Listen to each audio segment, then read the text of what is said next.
Mesdames et messieurs, bienvenue à ce numéro de votre magazine L'Invité. Agression rwandaise, politique, crise socio-économique, quelles solutions palliatives? Tentative de réponse avec Johnny Luboya Mukadi Kaba. Vous êtes président national de l'Action du Peuple pour la démocratie, ADPD.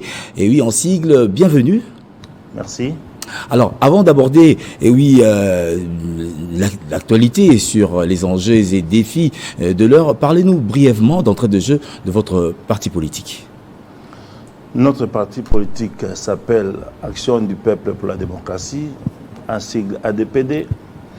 Ce parti est né pour une rupture avec les comportements anciens des hommes politiques. Une rupture pour amener une mutation politique vers la nouvelle donne, vers une nouvelle orientation, une politique vraie, une politique franche, une politique autour de la population, une politique pour l'intérêt de la République. Alors, actuellement, vous avez rejoint l'Union Sacrée. Alors, pourquoi l'avez-vous rejoint? On n'a pas rejoint l'Union Sacrée, on a été parmi les initiateurs de l'Union Sacrée. J'ai été consulté par les chefs d'État de la consultation nationale pour réfléchir sur la question comment nous allons faire pour essayer d'accompagner les chefs d'État à la cassure des FCC cash. C'est ainsi que nous avons réfléchi. Nous ne pouvons pas créer un groupement politique avec un soubassement juridique. Pourquoi? Parce que l'IDPS étant représenté par 16 députés, nous ne pouvons pas non plus dissoudre l'Assemblée nationale. Nous ne pouvons que créer l'idée d'accompagner les chefs de l'État par son projet de société qui était le projet de l'IDPS.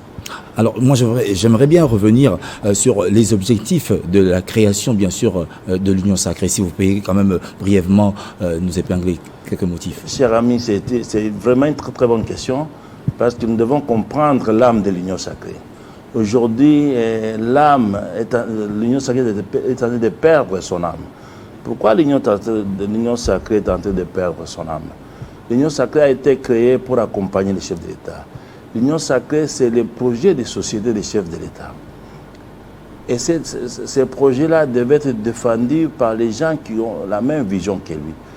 Aujourd'hui, nous constatons que l'Union Sacrée a été confondue avec l'FCC bis, que je déplore aujourd'hui, où je demande à la population de comprendre quelle est la différence.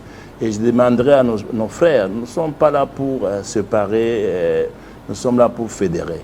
Cependant, pour fédérer, il faut qu'il y ait de l'ordre et de la discipline.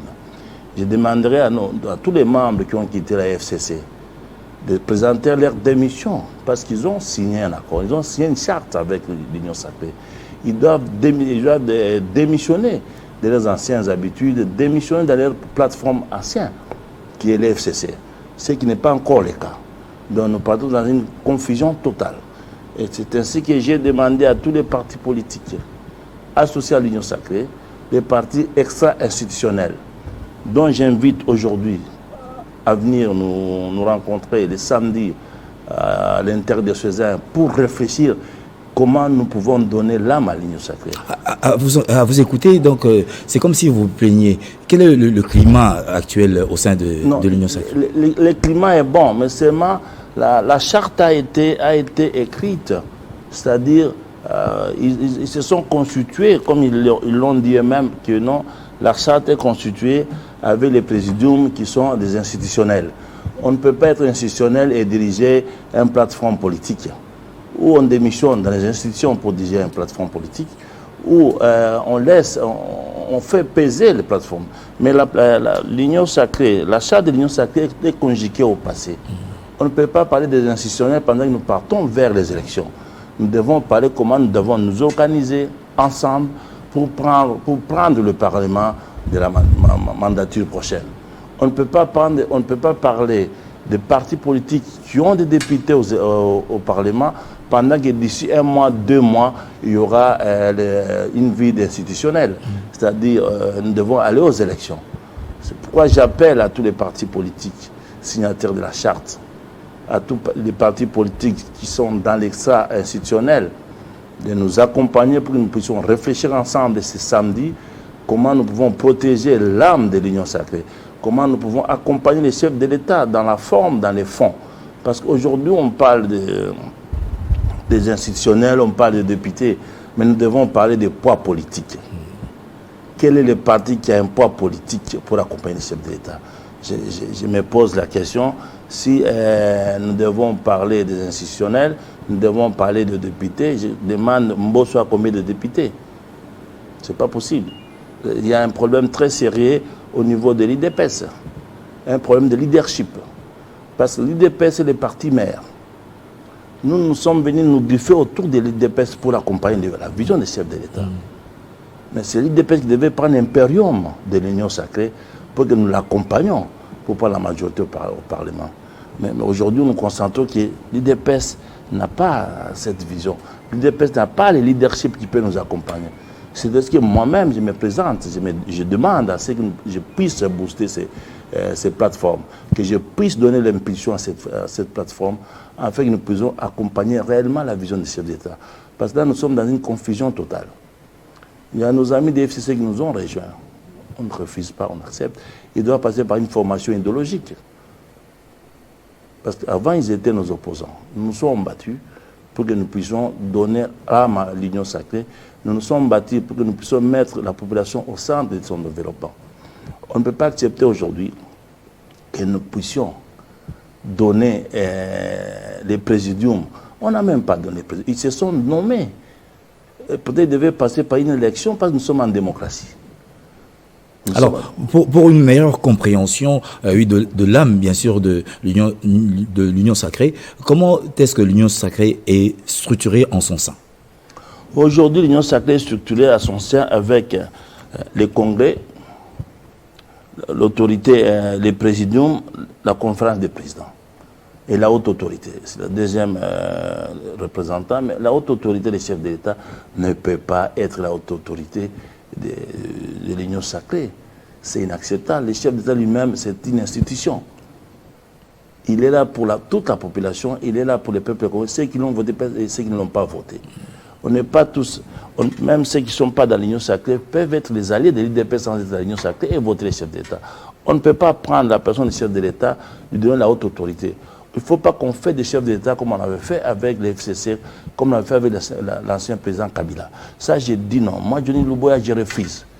J'ai dit non, j'ai fait appel à nos amis. Il est temps aujourd'hui qu'on puisse s'asseoir ensemble pour qu'on donne l'âme à l'Union sacrée, pour qu'on garde la vision du chef de l'État. Il ne faut pas qu'on se retrouve demain devant un fait accompli.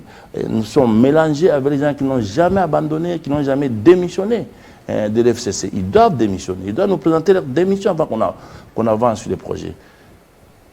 Donc là, c'est une solution déjà quant à cette problématique au sein de l'Union sacrée. Alors, nous allons quand même évoquer également la question des élections. Le fait que aujourd'hui l'opposition exige la réconfiguration de l'actuel bureau de la CENI, parce qu'estimant que selon elle, que le bureau de la centrale électorale n'ait pas été constitué dans la conformité, cela ne justifierait pas l'inquiétude de la population sur la question des élections. Moi, je ne pense pas que c'est le problème qu'il faut parler aujourd'hui. La population n'a pas besoin des élections aujourd'hui. La population a besoin du social. La population a besoin d'être sécurisée. Donc, c'est la communauté internationale qui nous impose les élections. Nous sommes dans un état de guerre. Nous sommes dans un état de guerre où nous devons nous reconstituer. Et le président Félix Tshisekedi Tshilombo doit nous restituer le pays dans son entièreté. Nous devons beaucoup plus parler de la guerre à l'Est, comment la finir, comment reconstruire le tissu social de nos frères et sœurs qui meurent aujourd'hui en catastrophe en Est, au lieu de parler des élections. C'est comme si vous parlez dans une même maison d'une fête d'anniversaire avec une maman qui est mourante dans la chambre. C'est inacceptable, c'est incompréhensible. Donc moi je pense qu'il est temps aujourd'hui qu'on mette des préalables d'abord avant d'aller aux élections. Les préalables d'abord, c'est reconstituer l'état de la nation, c'est-à-dire sécuriser toute la nation. Et le deuxième point, c'est donner l'identité au peuple congolais. Nous sommes les seuls pays au monde qui n'a pas une carte d'identité. Les seuls pays, nous sommes pressés pour aller où, cher ami? Pourquoi la communauté internationale ne peut pas imposer à l'Ukraine d'aller aux élections? Ils veulent nous imposer d'aller aux élections, c'est inacceptable. Nous devons refuser. J'appelle à la population à la résistance. Nous devons commencer d'abord par l'identité du peuple congolais. Tout ce que nous sommes allés 2 fois aux élections, mais voilà la guerre qui continue à servir l'Est jusqu'à aujourd'hui. Il faut que ça nous donne une leçon. Nous devons comprendre aujourd'hui qu'il est temps de reconstruire, de donner un Congo nouveau, un Congo grand, un Congo fort. Pour donner ce Congo nouveau et un Congo fort, un pays doit être institué, c'est une nation. Une nation doit avoir la population qui a une pièce d'identité. Mais ce n'est pas le cas au Congo. Le Congo est considéré comme une zone économique internationale jusqu'à aujourd'hui. Il n'est pas considéré comme un État. Il est considéré comme une zone économique internationale aujourd'hui.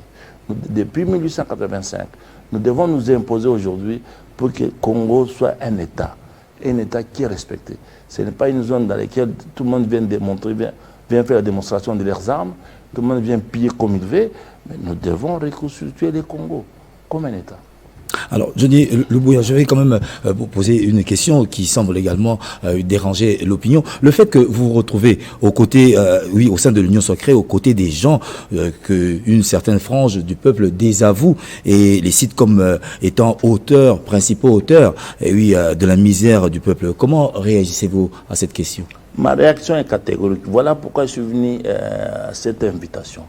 Pour crier tout, pour demander à tous les partis politiques qui ont compris l'idéal du peuple congolais, qui ont compris les soucis du peuple congolais. Nous avons signé cette charte. C'est pour que nous accompagnions les chefs de l'État. Nous n'avons pas signé cette charte pour constituer un FCC bis. Parce qu'aujourd'hui, nous devons comprendre. Les mêmes gens qui ont accompagné Mobutu, ils ont accompagné Kabila père, ils ont accompagné Kabila fils. Ils veulent mettre les chefs d'État en étau. Ils veulent mettre les chefs d'État en étau. Nous sommes les Tshisekidistes. On n'a pas peur de vide. Nous devons reconstituer l'âme de l'Union sacrée. L'âme de l'Union sacrée, c'est la vision des chefs de l'État. L'âme de l'Union sacrée, c'est le projet de société des chefs de l'État. Et si nous avons créé l'Union sacrée parce qu'il y a un problème entre FCC et CACH, sur la cassure de FCC CACH, c'est là où est née l'Union sacrée. Mais je suis étonné et trop surpris de voir comment il y a un changement des hommes politiques de l'FCC à l'Union sacrée sans démissionner dans l'FCC. C'est inacceptable, c'est honteux. Nous devons avoir une personnalité, nous devons nous respecter, nous devons avoir un idéal. Mais nous ne sommes pas à la quête de l'argent. Nous devons défendre la population. Nous devons défendre la République. Nous devons réformer notre politique. Nous devons réformer notre jeunesse sur le plan politique. Ce qui nous demande une imitation totale des hommes politiques. S'ils n'ont pas l'idéal, ils n'ont qu'à déposer. On ne vient pas en politique pour chercher de l'argent. On vient pour un idéal. Si on a besoin de chercher l'argent, il faut aller faire du commerce. Vous trouverez de l'argent dans les affaires. Mais ce que je n'ai pas compris, autour de l'Union sacrée, vous verrez les têtes. Je me répète parce que ça fait très très mal. Ça donne une confusion totale. Et notre patrie mère, notre patrie sœur, qui est l'UDPS, qui devait prendre l'organe en main, qui devait prendre l'orientation de l'Union sacrée, ne se sentent pas concernés. Voilà pourquoi l'ADPD, au nom de notre parti, au nom de la charte que j'ai signée, au nom de ma contribution pour accompagner les chefs d'État à ce que nous puissions prendre le Parlement en main, je demande à ce que tous ceux qui ont été sur le plateforme de FCC doivent nous présenter leur démission. Soit une démission de FCC et de l'Union sacrée, soit ils présentent leur démission. C'est inacceptable. On ne peut pas marier 2 femmes au même moment. Et ne pas divorcer avec l'ancienne femme et en vouloir encore épouser une autre. Non, le tribunal va vous demander quand même de divorcer, de présenter des documents de divorce.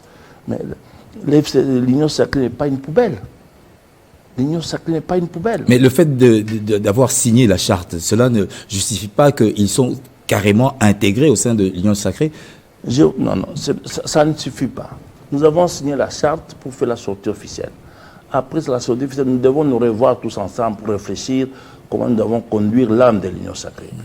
Mais cela n'est pas le cas aujourd'hui. Voilà pourquoi j'appelle à tous les partis politiques signataires de la charte Nous devons nous revoir samedi prochain. Je vais vous donner un numéro auquel vous allez nous appeler pour qu'on puisse réfléchir comment défendre l'Union sacrée, comment défendre les projets des chefs de l'État, afin que nous puissions accompagner les chefs d'État dans les vrais, pas dans les faux. Parce que ceux qui sont aujourd'hui là-bas, ils ont accompagné autant de présidents de la République dans ces pays, nous connaissons la suite. Alors je vais quand même rebondir sur la question de la réconfiguration, si pas la configuration de l'Union sacrée. Ce sera sur quelle forme ou configuration que l'Union sacrée va-t-elle se déployer, sachant que des figures emblématiques, comme on venait de le dire, c'était déjà annoncé au présidentiel de 2023 et qu'aujourd'hui ils se sont fait membres de cette plateforme politique. Croyez-vous à une rénonciation de leur part à l'heure des scrutins? Cher ami, nous sommes en politique, on ne fait pas la politique par accréditation, nous, on ne fait même pas la politique par procuration.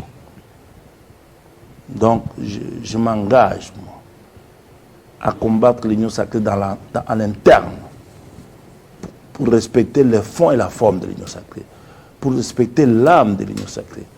Nous devons nous battre pour accompagner le chef de l'État. On ne peut pas rentrer pour se cacher dans l'Union sacrée. On ne peut pas jouer à la sémantique. Je ne peux pas accepter que l'Union sacrée reste le FCC bis. C'est inacceptable. Soit tu passes en formation idéologique du plateforme de l'Union sacrée, pour qu'ils comprennent le sens étymologique pour qu'on a créé l'Union sacrée.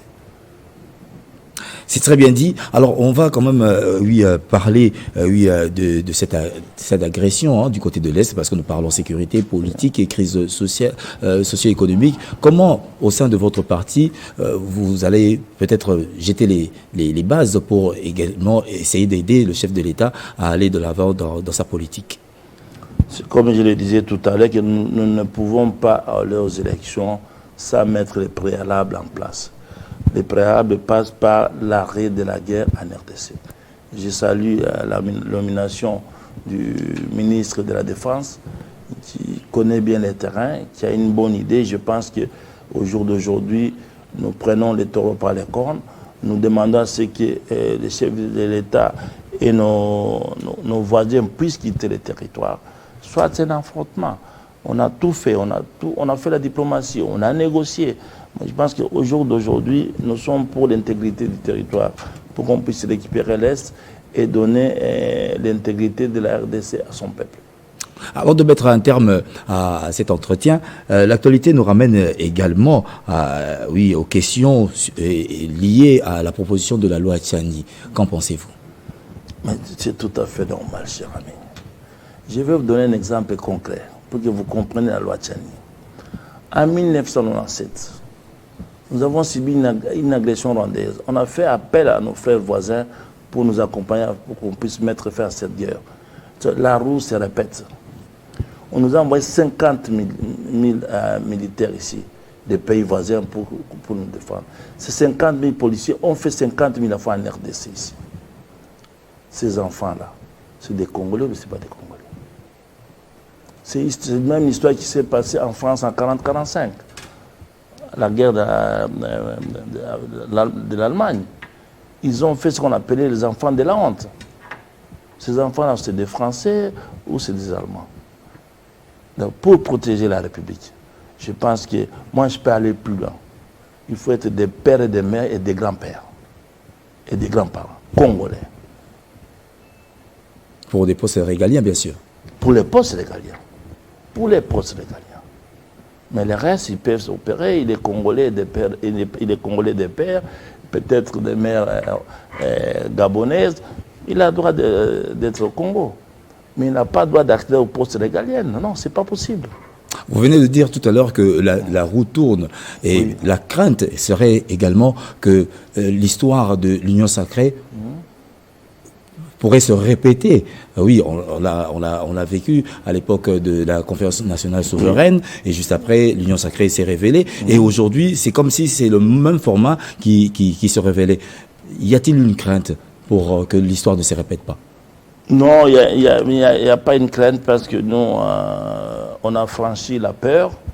Je pense qu'il est souhaitable, et une proposition que moi j'ai proposée à l'Union sacrée de la nation, nous puissions réformer la charte dans les fonds, dans sa forme et dans les fonds.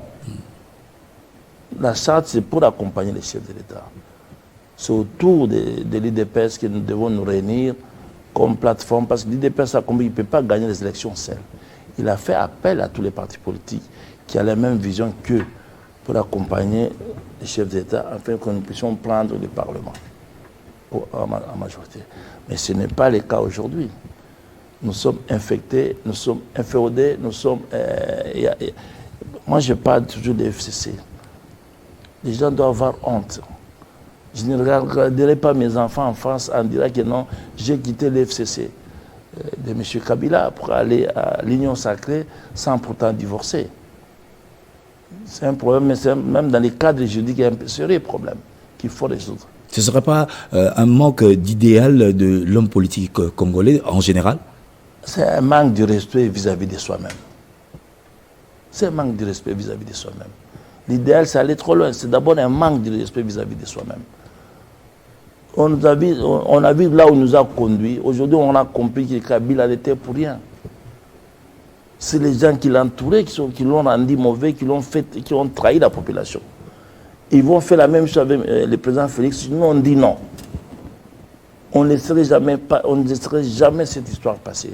Nous devons fondre l'Union sacrée. Nous devons faire sortir l'âme de l'Union sacrée. Nous devons tout faire pour que l'Union sacrée soit ce qu'elle était, ce qu'elle devait être et ce qu'elle doit être.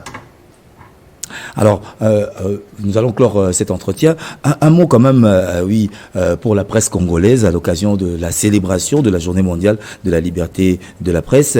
Comment cette presse peut-elle également servir pour asseoir un équilibre socio-économique? Vous savez, j'ai toujours milité pour la presse. Mais nous avons un problème sérieux chez nous ici. La presse devait être apolitique. Pour être la troisième puissance en fait d'accompagner la République. Mais aujourd'hui, compte tenu peut-être des problèmes socio-économiques, la presse se vend comme, je ne vais pas citer, je ne vais pas donner des termes ici. Les gens nous suivent. La presse aujourd'hui ne fait pas la beauté de la République. Ben, attendons voir. Je suis désolé, vraiment, cette presse qui va à la quête de l'argent, il oublie son idéal. Il promet, il accompagne les gens qui ne peuvent pas accompagner. Il rentre dans les mensonges des gens, au lieu de dire la vérité, au lieu de rester neutre sur le plan politique, même sur le plan social. C'est ce qui peut aider les gens. Être opposant en politique, ce n'est pas un problème. Nous ne sommes pas des ennemis, nous défendons les idéaux qui sont différents, mais nous sommes de la même famille, nous sommes tous des Congolais avec un dénominateur commun. Heureusement que Télé 50 fait exception. Johnny Luboya Mukadikaba, je rappelle que vous êtes président national de l'Action du Peuple pour la démocratie, parti membre de la plateforme politique et électorale Union sacrée de la nation. Merci d'avoir répondu à nos questions. Merci beaucoup, c'est vrai. Nous vous disons également merci, chers téléspectateurs, de nous avoir suivis. Bonne continuation sur le programme de Télé 50.